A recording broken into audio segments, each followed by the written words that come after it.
बिस्मिल्लाहिर्रहमानिर्रहीम। अस्सलाम वालेकुम स्टूडेंट्स।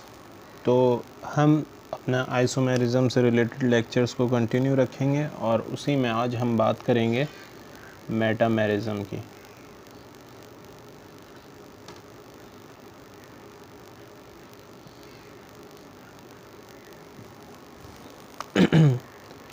मेटामेरिज़म स्ट्रक्चरल आइसोमेरिज़म की टाइप है और इसको समझना बहुत ही आसान है।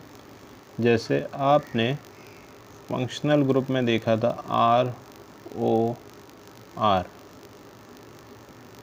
सही है, या ROR प्राइम, सही है। मतलब ये दोनों ग्रुप एक जैसे हो भी सकते हैं और नहीं भी, सही। इसको नाम क्या दिया था आपने? ईथर, सही। तो अब अगर आप एक ईथर ड्रॉ करें यहाँ पर तो क्या होगा? CH3 CH2 O CH2 CH3।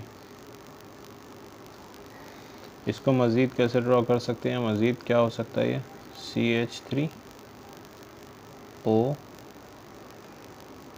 CH2 CH2 and finally CH3, सही। तो आप देख सकते हैं कि दोनों के अंदर नंबर ऑफ़ कार्बन्स क्या हैं? सेम है, सही है। यहाँ भी 4 है, यहाँ भी 4 है, बट इनकी जो डिस्ट्रीब्यूशन है वो डिफरेंट है, सही है। यहाँ पे आप देख सकते हैं ऑक्सीजन के राइट पे 2 कार्बन आ रहे हैं, यहाँ पर 3 आ रहे हैं, सही है। उसी के बिलमुकाबिल लेफ़्ट पे जो है यहाँ पर 2 आ रहे हैं और यहाँ पर 1 आ रहा है, बट टोटल काउंट जो है वो कार्बन एटम्स की वो सेम है, सही है। तो इसी वजह से फार्मूला क्या बनेगा? दोनों का सेम बनेगा, क्योंकि कार्बन एटम्स, हाइड्रोजन एटम्स और ऑक्सीजन एटम्स जितने इसमें हैं उतने ही सेकंड मॉलिक्यूल के अंदर मौजूद हैं। मगर एक बात और याद रखिएगा कि इसके अंदर फंक्शनल ग्रुप भी सेम होना चाहिए, सही है। और यहाँ पर मज़ीद कैसे ड्रॉ कर सकते हैं आपको पता है, लाइन एंगल फार्मूला है, कुछ इस तरीके का से ड्रॉ कर लीजिए।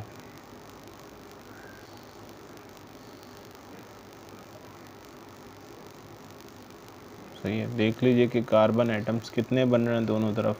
1 2 3 4 5, यहाँ पर 5 है, 1 2 3 4, यहाँ पर 4 है, सही। तो अब आप इसके आइसोमर्स बनाने के लिए बस इसी डिस्ट्रीब्यूशन को चेंज करते रहिए, सही है। कार्बन एटम्स की डिस्ट्रीब्यूशन को चेंज करते रहिए, सही है, जैसे यहाँ पर हमने ऊपर किया। अब इसी तरीके कार से आपके पास अगर ऑक्सीजन एटम हो और उसके एक तरफ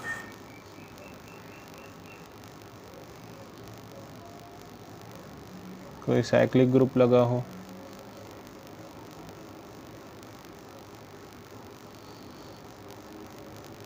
दूसरी तरफ कोई साइक्लिक ग्रुप लगा हो, सही। तो इसमें भी हो सकता है जनाब मेटामेरिज़म। जैसे यहाँ पर 5 + 6 कितना बना? 11। तो इसी तरीके कार से दो मज़ीद कोई साइक्लिक ग्रुप्स हो जिनका भी कार्बन काउंट क्या है? इक्वल बने, सही। ऑक्सीजन के दोनों तरफ जो कार्बन एटम्स हैं उनको काउंट करके सेम बनना चाहिए। अच्छा जनाब, अब इसकी एक जर्नल फॉर्मेशन देख लेते हैं कि क्या होगा कि यहाँ पर मेटामेरिज़म में आपके पास कार्बन चेन होना चाहिए और कोई एक एटम हो, Z कह लीजिए, X कह लीजिए, Y कह लीजिए, जो कि उसकी कंटिन्यूटी को ब्रेक कर रहा हो, सही है। कार्बन चेन हो, देखें अब यहाँ पर कार्बन कार्बन कार्बन, बीच में Z आ गया, तो ये इस कार्बन चेन की कंटिन्यूटी को ब्रेक कर रहा है, सही है। अब ये जो Z एटम है ये कैसा होना चाहिए जनाब? ये डाइवेलेंट होना चाहिए, सही है। और इसके अंदर एक बात और याद रखिएगा कि मेटामेरिज़म के अंदर ये जो 2 आइसोमर्स होंगे या 2 से ज़्यादा, उनमें फंक्शनल ग्रुप सेम होगा, सही है। तो यहाँ पर ये जो चीज़ लगेगी वो डाइवेलेंट हो और दोनों मॉलिक्यूल्स में या दो से ज़्यादा मॉलिक्यूल्स में या जो आइसोमर्स आप बना रहे हो उसमें सेम होनी चाहिए। अब देखिए जैसे यहाँ पर हमने इसको इस तरीके से ड्रॉ कर दिया, मज़ीद आप कैसे ड्रॉ कर सकते हैं। सही, आपको पता है इन कार्बन के साथ हाइड्रोजन अटैच है, मैं कर नहीं रहा पर आपको पता है सही है कि इनके साथ हाइड्रोजन अटैच है, अगर मैं शो नहीं कर रहा हूँ। सही है, ये पढ़ाते हुए हमारी अंडरस्टैंडिंग आपस में मौजूद है। सही है, तो यहाँ पर क्या हो सकता है, कार्बन कार्बन, 2 कार्बन इधर आ गए, बाकी कितने बच गए, टोटल कितने थे, 6 थे, तो 4 बच गए यहाँ पे, 1 2 3 4। सही, अब और मज़ीद क्या कर सकते हैं, एक कार्बन यहाँ पे, Z 1 2 3 4 5। सही, अब देखें इन Z की जगह क्या क्या आ सकता है, अभी पीछे तो आपको बता दिया ROR। सही है, आपको पता है ये क्या है, अल्काइल बनेगा ना। आप यहाँ पर H3 लगाएंगे, यहाँ पर H2 लगाएंगे, यहाँ पर H2 लगाएंगे। सही है, तो कितना हो गया, 1 2 3 प्रोपाइल आ जाएगा। सही है, तो यहाँ पर एक अल्काइल ग्रुप है।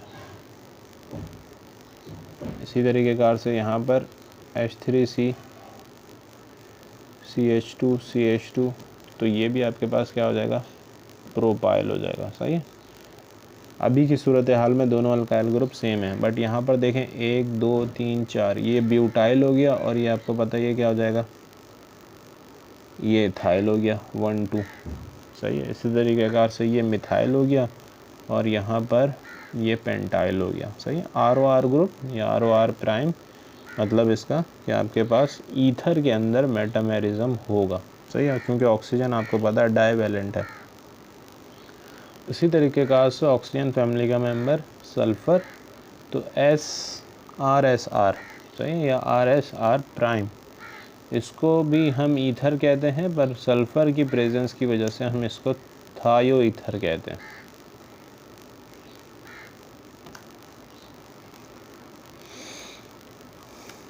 अच्छा जनाब, एक केस इसके अंदर और है जो कि आपको थोड़ा और लगे कि सर आपने ये नहीं बताया। सही है, वो मैं तो मुझे पता था कि मैं बताऊंगा कि RNR।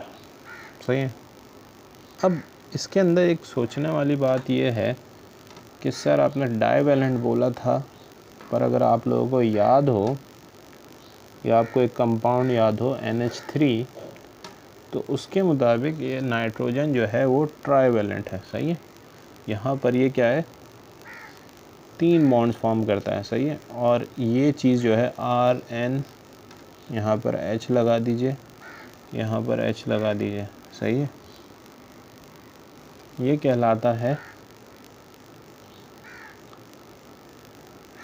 Primary amine. सही, अब बस सूरत हाल क्या है, इसको समझिए कि नाइट्रोजन के एक तरफ अल्काइल ग्रुप होगा और बाकी 2 जो बॉन्ड होंगी वो हाइड्रोजन के साथ होंगी इसकी। सही, अब इसी तरीके कार से RN जो एक हाइड्रोजन है, इसकी जगह भी मैं अल्काइल ग्रुप लगा रहा हूँ। सही है, और R प्राइम मतलब ये अल्काइल ग्रुप इस जैसा हो भी सकता है, नहीं भी, तो ये हो जाएगा आपके पास सेकेंडरी अमाइन।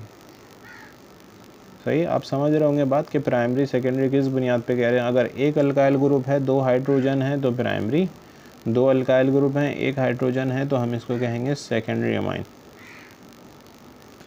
इसी तरीके कार से आप बात को दोबारा समझ सकते हैं कि अगर नाइट्रोजन के तीनों तरफ आपके पास अल्काइल ग्रुप हो तो हम इसको कहेंगे टर्शरी अमाइन।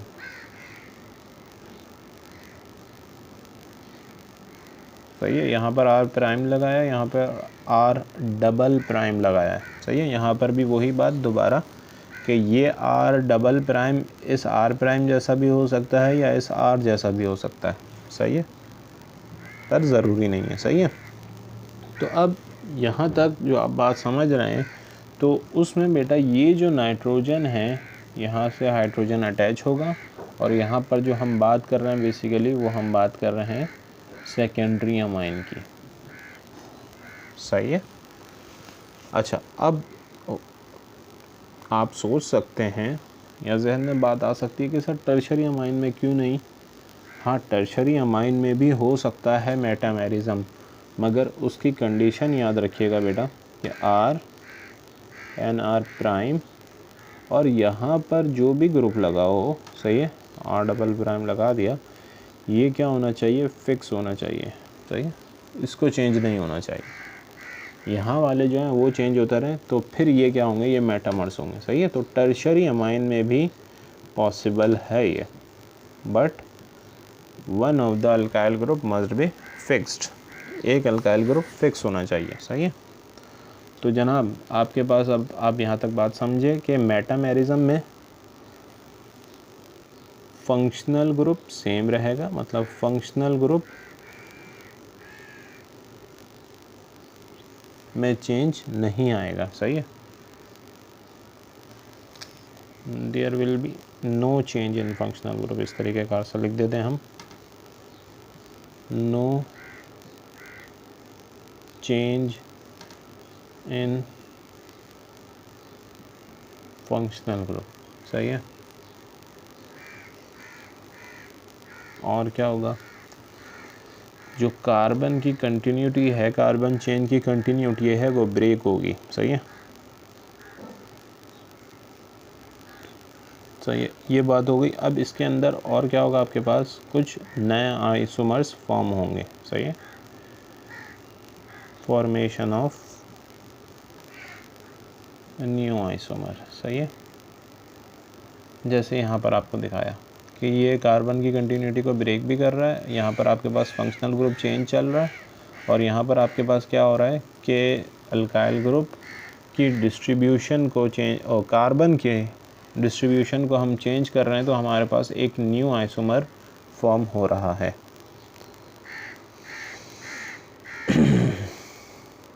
अच्छा, चलें अब इसकी एग्जांपल देख लेते हैं एक और। ये तो जर्नली हो गई ना बहुत ज़्यादा, Z अगर हम यूज़ कर रहे हैं या X यूज़ कर रहे हैं।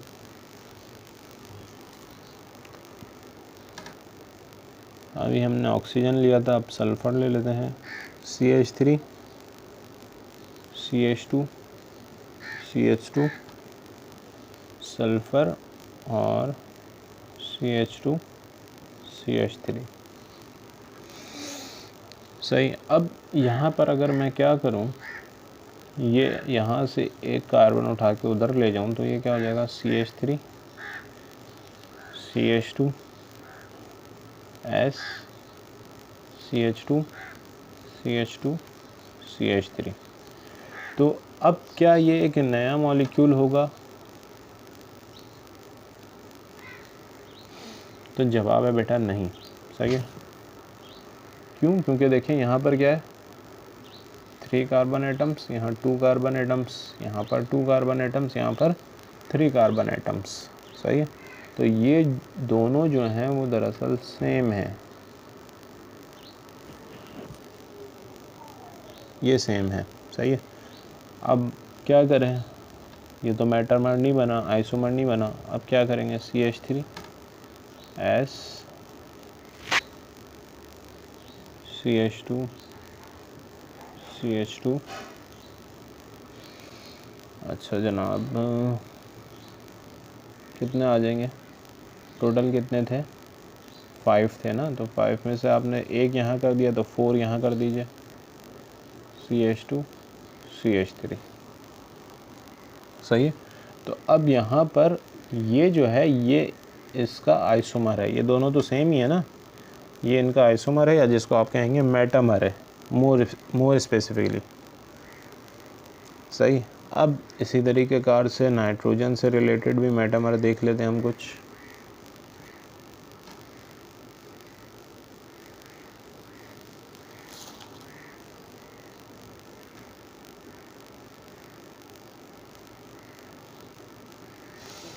वन 2 3 4 5। सही है, इस टाइम में हाइड्रोजन नहीं लगा रहा, वहाँ आपको एक एग्जाम्पल में लगा के दिखा भी दिया। सही है, यहाँ पर क्या कर दें आप, कार्बन कार्बन टोटल चेक कर लीजिए कितने 1 2 3 4 5 6, तो 2 आपने इस तरफ कर दिए तो यहाँ पर 4 आ जाएंगे। सही। और कैसे हो सकता है जनाब? 1 2 3, यहाँ नाइट्रोजन 1 2 3। सही है। पर आप लोगों को बात अगर याद हो तो कहा था कि ये सेकेंडरी अमाइन होना चाहिए या टर्शरी होना चाहिए। सही है। तो जब भी यहाँ पर हम हाइड्रोजन मेंशन कर देंगे। सही है, क्योंकि आपको पता है ये ट्राइवेलेंट है। तो ये 3 मेटामर्स बन गए अगर आपके पास ये अमाइन है तो।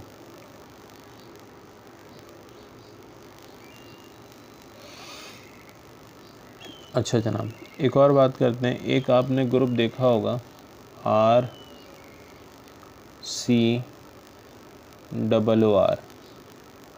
प्राइम। सही है। इसको हमने क्या कहा था कि कार्बोनाइल ग्रुप है, एक तरफ अल्काइल लगा है और एक तरफ अल्कोक्सी ग्रुप लगा है। सही है। अल्कोक्सी ग्रुप को भी आप ऐसे लिख सकते हैं कि दरअसल वो सिंगल कोवलेंट बॉन्ड फॉर्म कर रहा है ऑक्सीजन के साथ। सही। अब इस सूरत हाल में भी आप देख सकते हैं कि कार्बन की कंटिन्यूटी ब्रेक होगी, तो जो ये है ये ग्रुप भी मेटामर्स फॉर्म करेगा। और इस ग्रुप को आप क्या नाम देते हैं जनाब? इनको आप कहते हैं ईस्टर्स। सही। तो अब यहाँ पर अगर मैं एक एग्जांपल ले लूँ,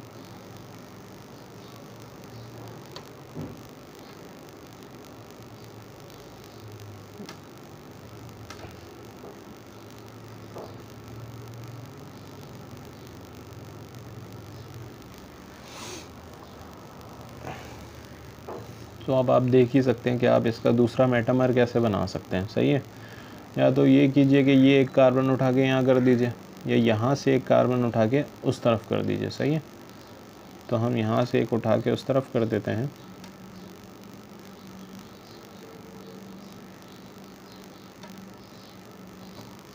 सही है। तो ये एक नया मेटामर फॉर्म हो गया and both of these belong to ester group. अच्छा, एक एग्जांपल है जिसमें आप हो सकता है कंफ्यूज हो जाएंगे, सर ये होगा मेटामर या नहीं। ऐसा तो होना नहीं चाहिए क्योंकि इससे रिलेटेड एक एग्जांपल आपको मैंने दे दी है। तो ये ऑक्सीजन ग्रुप है और उसके साथ एक साइक्लिक कंपाउंड अटैच है। सही है।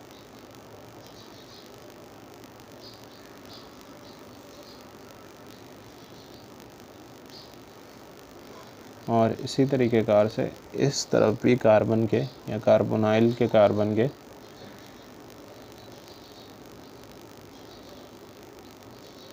एक साइक्लिक ग्रुप मौजूद है। सही है।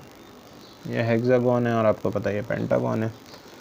तो अब क्या करें जनाब, इससे आइसोमर कैसे बनेगा? बस सिंपली आपने इन दोनों की पोजीशन को चेंज कर देना है। सही है। यहाँ पर आपके पास आ जाएगा जनाब ये पेंटागन यहाँ कर दीजिए और हेक्सागोनल स्ट्रक्चर इस तरफ ड्रॉ कर दीजिए। चलें, मेटामेरिज्म में बस यही बातें हैं। उम्मीद है समझ आया होगा। नेक्स्ट क्लास में दोबारा मिलेंगे, तब तक के लिए अल्लाह हाफ़िज़।